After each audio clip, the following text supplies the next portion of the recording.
saludo, estamos de nuevo en Periodismo Puro y Sin Apuro, el programa quincenal de mi canal de YouTube. Esta quincena vamos a hablar de un tema que lo pensamos porque últimamente hemos visto noticias de universidades muy conocidas que han decidido abrir áreas técnicas de formación. Y esto responde a que el número de personas que se matriculan en las universidades ha disminuido. Los estudiantes, o más bien las personas que se gradúan del colegio, de las escuelas, no les interesa tanto como a las generaciones anteriores entrar a la universidad, y esto está muy ligado a que ir a la universidad realmente no está garantizando tener un empleo que le permita a la gente tener el nivel de vida que desea tener para estos tiempos. Entonces, nos hemos planteado esta pregunta que les vamos a decir a continuación, y es si la educación técnica versus la educación universitaria es una cuestión de brutalidad versus inteligencia o de pobreza versus riqueza. Es decir, si las personas que escogen educación técnica lo hacen por falta de recursos, por falta de capacidad intelectual, y las personas que escogen educación universitaria lo hacen porque tienen más recursos y porque tienen mayor capacidad intelectual, o si esos conceptos están totalmente mandados a recoger y debemos mirar la educación técnica con unos mejores ojos. Para hablar de este tema, tenemos a tres personas de invaluables credenciales. Ellas son María Marta Ferreira, economista senior de la Unidad de Participación Global y Conocimiento del Departamento de Prácticas Globales de la Educación del Banco Mundial. Ella es experta en economía de la educación y bueno, tiene una hoja de vida y una experiencia que la ha llevado por prácticamente el mundo entero, porque ha estado enfocada en América Latina, en Europa, en Asia Central, en Asia del Sur. Así que, bueno, María Marta, un lujo tenerte aquí en Periodismo Puro y Sin Apuro. Bienvenida. Muchísimas gracias, Claudia. Gracias. También nos acompaña Ricardo Morales Jaramillo, que es el director general de Experis Colombia, es una marca del grupo Manpower, que ha hecho pues una cantidad de estudios sobre este tema, entre muchos otros que hace, por supuesto. Ricardo tiene más de 20 años de experiencia en gerencia, administración, operación de empresas en tecnología, información, transformación, etcétera, y tiene una maestría en administración de negocios, entre muchos otros logros. Bienvenido, Ricardo, a Periodismo Puro y Sin Apuro. Gracias, Claudia. Un placer saludarte y qué bueno tener a María en este panel. Muy interesante. Bueno, y también nos acompaña Sergio Rincón. Sergio Rincón se graduó en animación 3D como tecnólogo en el SENA. El SENA es el Instituto Público de Capacitación Técnica de Colombia, para decirlo de una manera que sea fácil entenderlo en otros países. Todos los países tienen un tipo de SENA. Ahorita tal vez menciono algunos de ellos. Bueno, Sergio se graduó de ahí. Antes había hecho un pregrado en diseño gráfico. Ha trabajado como animador 3D en producciones cinematográficas. Una por la que ha sido muy publicitado en Colombia es Doctor Strange, Wakanda Forever, I Am Groot y Hawkeye. Ahorita me dice si pronuncié bien o no. Pero realmente el mayor logro es haber estado trabajando en la película Oppenheimer, donde aportó efectos visuales a 15 escenas dentro de la cinta. Y bueno, ya en San Francisco obtuvo una maestría en animación y efectos especiales de la Universidad Académica de Arte con ayuda de Colfuturo, que es en Colombia también una organización del sector privado que da becas o apoyos estudiantiles a jóvenes. Bienvenido, Sergio, a Periodismo Puro y Sin Apuro. Muchísimas gracias, Claudia, por la invitación y muy feliz de ser parte de este panel. Muchas gracias. Bueno, entonces comencemos respondiendo la pregunta del programa. La educación técnica frente a la educación universitaria es una cuestión de brutalidad versus inteligencia y de pobreza versus riqueza, o nada que ver. María Marta. No es cuestión ni de brutalidad versus inteligencia ni pobreza versus riqueza. Lo primero que tenemos que entender es que la educación técnica y la educación profesional son diferentes. La economía necesita tanto graduados de educación superior, de educación universitaria, como de educación técnica, y además no todos los estudiantes están interesados en la educación universitaria. Muchos de ellos, por varias razones, están interesados en la educación técnica o por cuestiones de disponibilidad de tiempo o de responsabilidades familiares, pueden o prefieren hacer la educación técnica. Entonces, lo primero que nosotros queremos decir es, estos son dos tipos diferentes de educación y la economía necesita ambos. Bueno, está clarísimo. Ricardo, misma pregunta. Bueno, la educación técnica históricamente ha sido percibida como una alternativa para quienes no acceden a la universidad. Vamos, que eso es lo que tradicionalmente se pensaba de esto debido a los factores culturales y sociales. Sin embargo, la percepción cambia. La escasez del talento tecnológico, la escasez del talento técnico y la pugna cada vez mayor por el talento que se tiene, pues hace que los perfiles se estén revalorizando y que la formación técnica como una vía estratégica para mejorar las compañías y los países se ve como una alternativa y claramente una potencia en estos perfiles. Entonces estás cambiando el enfoque. No, aquí no hablamos de pobreza o riqueza, sino de la necesidad que hoy día tiene el mercado. Pero si te entiendo bien, es como que tradicionalmente sí lo hemos visto como una cuestión de ahí llegan los que no pueden acceder a la universidad, sea por plata, sea por capacidades intelectuales, pero ya eso no debe ser así. O sea, sí ha sido así, pero ya no debe ser así. ¿Te entiendo bien? Así es, Claudia. Históricamente veníamos con, digamos, con esa división de que básicamente quienes estudiaban una tecnología o era por dinero o era porque no podían entrar a una universidad. Ahora ha cambiado, ya que las empresas buscan esa capacidad de aprendizaje, habilidades digitales y competencias blandas específicas con una formación técnica que permita alinear las necesidades del mercado y la demanda. Entonces, básicamente, ahora es cuestión de mercado, no es cuestión de pobreza o de riqueza o porque no me ha aceptado en una universidad. Son enfoques diferentes, tal como decía María. Entendido. Y bueno, Sergio, tú eres el testimonio en carne, en tu propio cuerpo, pues, porque tú has estado en educación técnica, en educación universitaria, pero finalmente lo que te lleva a, corrígeme si estoy diciendo algo equivocado, digamos, a brillar en el desempeño laboral, tiene mucho que ver con lo que recibiste más como formación técnica que como formación universitaria. ¿Es así o no? Sí, es así, Claudia. La verdad, digamos que coincido en lo que han dicho, que digamos que la formación universitaria y la formación técnica son enfoques diferentes. A mi modo de ver, la formación universitaria tiene un componente más teórico, la formación técnica tiene un componente más práctico. Y pues digamos que en mi experiencia, digamos, yo terminé mi pregrado y después vi que tenía algunas falencias o que quería profundizar en algún campo en la parte técnica.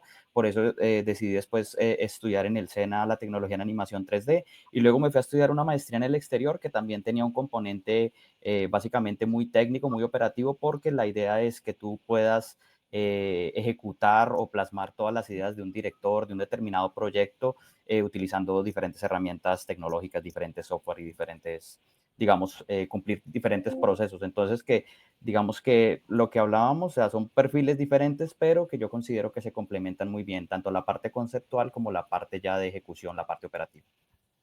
Sergio, para la gente que no está en Colombia, necesito explicar que así como en Colombia existe el SENA, que es el Instituto Público de Formación Técnica, en otros países también existe. En México está CONALEP, en Chile está CFT, en Argentina el INED, en Perú el CETPRO, y bueno, cada país tiene el suyo. Pero tal vez lo que, al margen del nombre, lo que puede ser un eje transversal en América Latina es que sí tenemos ese tabú de que si nuestros hijos nos dicen, yo prefiero estudiar en el SENA y uno es un papá o una mamá que tiene la capacidad de pagar una universidad, uno dice, pero ¿por qué? ¿No? O muy raro incluso que un joven diga, teniendo esa oportunidad de ir a los Andes o a una universidad privada, yo prefiero estudiar en el SENA.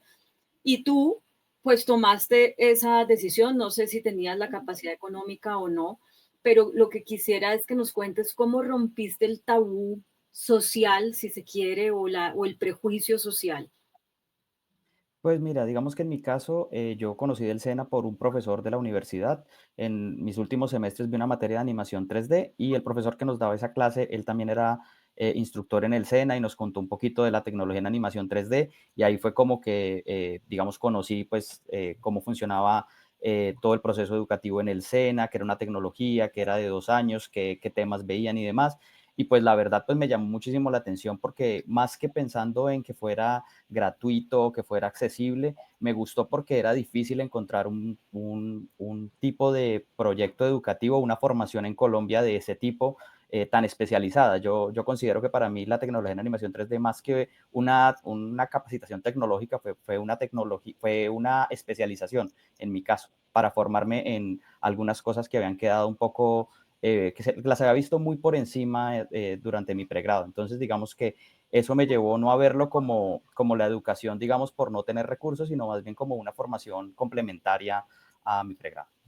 Eso que acabas de decir me parece muy clave porque esta transformación cultural pasa por una transformación de la mentalidad y es ver esa tecnología como lo que tú acabas de decir, una especialización, no como algo de menor categoría. Y con esto le doy la palabra a Marta y a María Marta y a Ricardo, porque quiero que desde lo que ustedes han hecho en el Banco Mundial, de lo que ustedes han hecho en Experis, nos cuenten cómo están viendo el reto de hacer esa transformación cultural para responder a algo que el mercado está pidiendo a gritos hace mucho tiempo, pero que no hemos podido como sociedad dar ese paso al ritmo que el mercado lo está pidiendo. Antes veamos un par de gráficas que nos están mostrando justamente esa necesidad. Aquí están las diferentes áreas de la economía. Ciencias de la vida y la salud, 77% de escasez de mano de obra. Empresas relacionadas con energía, 76% de escasez. Empresas relacionadas con tecnología, 76% de escasez de talento. Empresas de transporte, logística, automotriz, 74% de escasez. De manufactura, el 73%. De bienes y servicios, el 73%. De finanzas y bienes raíces, el 72%. Y de servicios de comunicación, el 71%.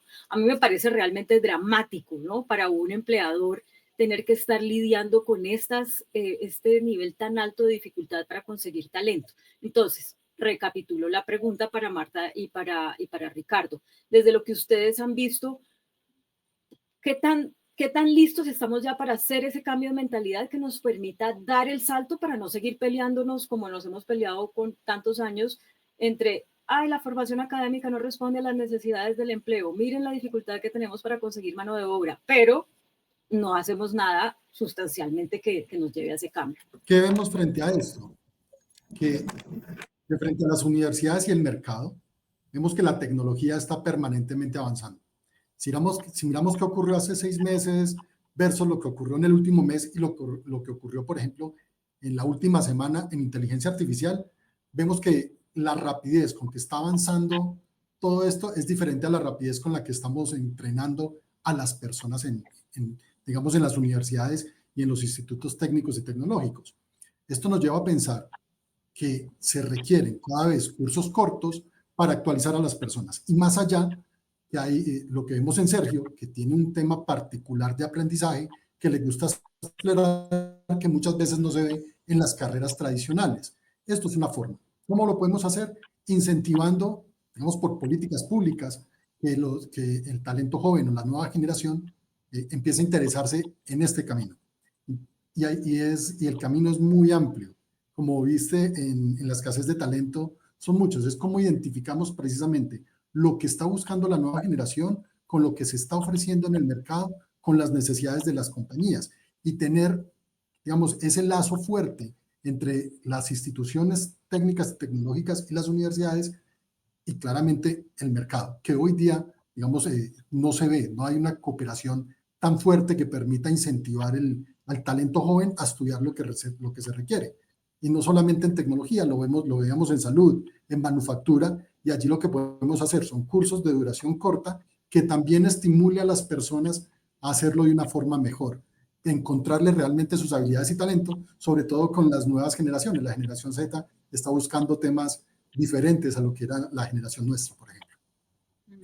Gracias, Ricardo. Vuelvo con María Marta a ver si tenemos ya un mejor audio, pero pues le sumaría otro pedacito para tu respuesta, María Marta, y es, Ricardo nos dice, necesitamos como esa mejor comunicación, ¿no? Entre el sector público y el sector el sector privado o el sector empleador más bien y el sector académico, pero también motivar más a los estudiantes, decirles, aquí ustedes tienen un campo de acción, no todos tienen que ser profesionales de universidades, etcétera, etcétera. El punto es, ustedes del Banco Mundial están viendo que sí estemos haciendo este trabajo, porque esto yo lo llevo oyendo hace muchos años y no veo los cambios.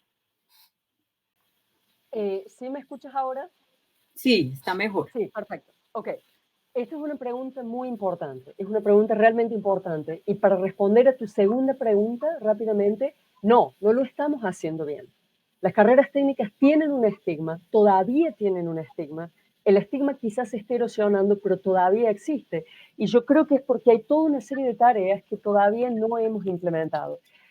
La primera de ellas, una de las razones por las cuales este estigma existe, es que los estudiantes piensan equivocadamente que todas las carreras universitarias tienen mejores perspectivas laborales que las carreras técnicas. Y esta es una concepción equivocada. Nosotros hemos hecho un análisis que nos muestra que hay muchas carreras técnicas que tienen perspectivas laborales en términos de empleo formal, de salario, muy superiores a la de muchos programas universitarios. Pero lo que sucede es que los estudiantes no conocen esta información. Entonces, ese es el primer problema. Hay un problema de falta de información y de falta de diseminación de esa información. ¿Cómo se soluciona este problema? La manera más fácil de solucionar este problema es tener, como tiene Chile, por ejemplo, un portal, en Chile se llama mifuturo.cl, al que tú vas y para cada carrera profesional o técnica que se ofrece en el país, tú puedes ver las características necesarias de los estudiantes para calificar, para entrar a esa carrera, pero también puedes ver datos laborales de los graduados. ¿Qué porcentaje de los graduados consiguió empleo formal al año, a los 4 años? ¿Cuál es el salario promedio? ¿Cuáles son las trayectorias laborales de los graduados? Entonces, cuando un chico que se gradúa del colegio ve esta información, esa información lo ayuda a decidir de una manera distinta. Entonces, ese es el primer tema. Esa es la primera agenda, la primera tarea en la agenda. Proporcionar, diseminar esa información y ayudar a los estudiantes a utilizar esa información para la elección de carrera. El segundo tema tiene que ver con cómo están regulados estos programas. Porque en América Latina tenemos una tradición de que los gobiernos supervisen a la educación superior o la regulen en función de insumos, como por ejemplo, cuál es el número de profesores full time que tiene la carrera, cuántos de esos profesores tienen doctorados, cuántos de ellos hacen investigación y demás. Ninguna de estas cosas son relevantes para las carreras técnicas. Lo que es relevante para las carreras técnicas, y yo diría también para las carreras universitarias, son los resultados laborales de los estudiantes. O al menos ese criterio tiene que ser un criterio de gran importancia. Entonces, ¿cómo el Ministerio de Educación mira las carreras? También eso tiene que cambiar, tiene que estar fundamentado en resultados, para lo cual tiene que existir información sobre los resultados. Esa información que le queremos mostrar a la gente, el Ministerio de Educación también la tiene que tener. Y Colombia tiene esos datos. Es una cuestión de utilizarlos y diseminarlos. Y el tercer tema tiene que ver con el financiamiento. Necesitamos que el gobierno financie a los estudiantes que quieren hacer estas carreras, porque la financiación siempre ha favorecido en América Latina a los programas profesionales, no a las carreras técnicas. Y que también premie a las instituciones que están haciendo un buen trabajo con las carreras técnicas. Yo voy a darle la palabra a Sergio, pero con esto último que acabas de decir, quiero dejar planteada una pregunta que quiero que respondas más adelante, que es, estamos en unas discusiones tan tremendas de si los recursos para la educación deben irse a las instituciones de educación superior públicas o a las instituciones de educación privadas. Pero eso que tú estás diciendo, que es el Estado también tiene que financiar lo técnico, no hace tanto parte de la discusión. Y tal vez ahí como que estamos dando una discusión que ya es un poquito del pasado y no del presente y del futuro, digamos, el uso de los recursos. Ahorita quiero que hablemos de eso, pero Sergio, voy a retomar de lo que decían María Marta y Ricardo lo siguiente. Hablan de incentivar a los estudiantes para que sepan que en las carreras técnicas hay un mundo interesante para ellos y Marta decía, darles información. La información existe, pero hay que contarles que si estudian técnicas, a lo mejor les va mejor laboralmente que si estudian universitarias. Tú eres todavía una persona súper joven y estuviste en los dos mundos. Y ya nos contaste que te interesaste por lo técnico porque hubo un profesor puntual que te habló de ese camino. Digamos que tuviste la suerte de tener ese mentor o esa información. Pero en general, la pregunta es, ¿qué tanto los jóvenes están interesados en buscar información que les sirva para tomar la mejor decisión? ¿Y qué tan disponible está esa información desde las familias, desde los colegios, desde las universidades y desde la sociedad, mejor dicho? Pues mira, yo siento que actualmente hay mucha más información que lo que había antes. Digamos que hay mucha más información tanto de programas técnicos y tecnológicos. Sigue existiendo un poco el estigma en las familias porque pues si no está igual, no se ve igual si la persona estudia una carrera profesional a que si estudia un programa técnico. Eso sí, digamos que todavía existe esa barrera. Y pues quería enfocarlo un poco como por el lado digamos, de lo que busca el mercado laboral o pues lo que yo he visto en los últimos años que busca el mercado laboral. Digamos que yo siento que en los pregrados se aprende de todo un poquito, se aprenden muchas cosas, pero no se profundiza en ninguna, mientras que en una carrera tecnológica se aprenden una o dos cosas, pero se va mucho más de pronto al detalle y mucho más, digamos, se profundiza en un campo.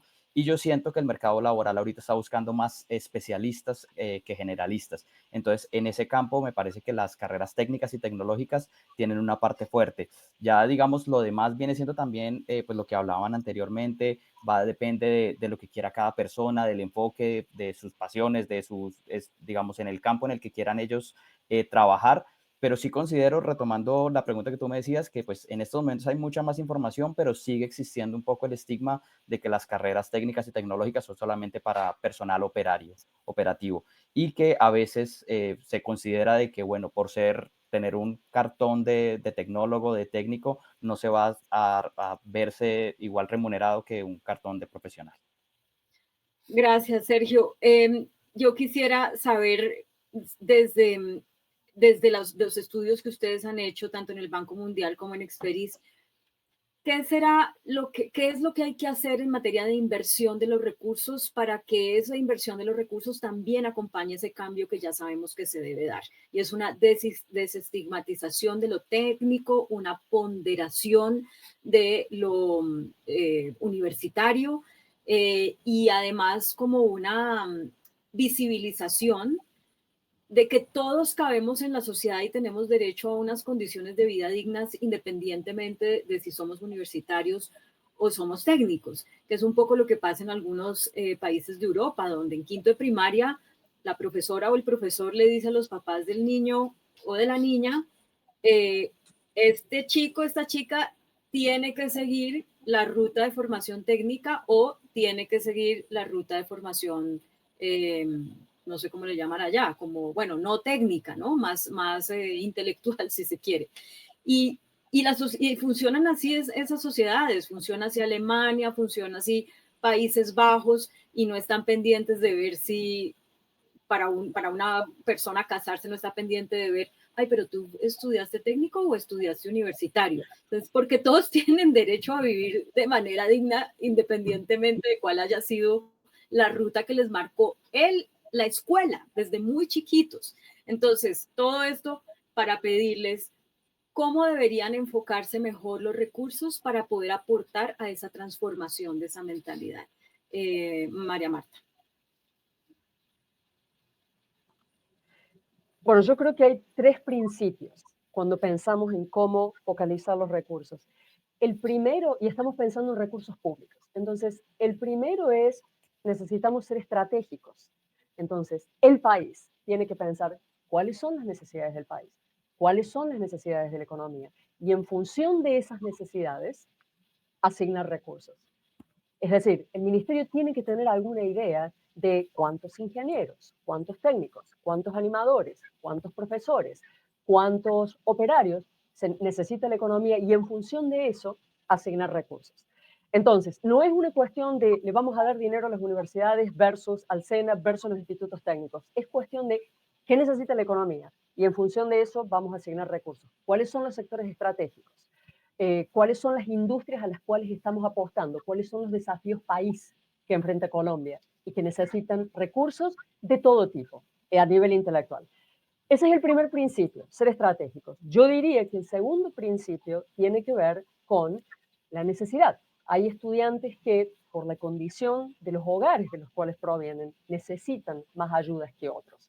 Entonces, utilizar el financiamiento público de una manera progresiva para que vaya hacia aquellos estudiantes que más lo necesitan.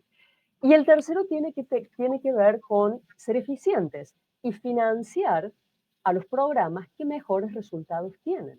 Entonces, yo fuera el ministro de Educación y viera que hay algunos programas con alta empleabilidad y otros con muy baja empleabilidad, pensaría, bueno, los recursos tienen que ir, o más recursos tienen que ir hacia los programas de alta empleabilidad. Entonces, yo nombraría esos tres principios para pensar en cómo asignar recursos públicos. Está clarísimo. Ricardo, ¿qué quieres complementar a esta pregunta puntual o a todo el tema? Claudia, todo el tema.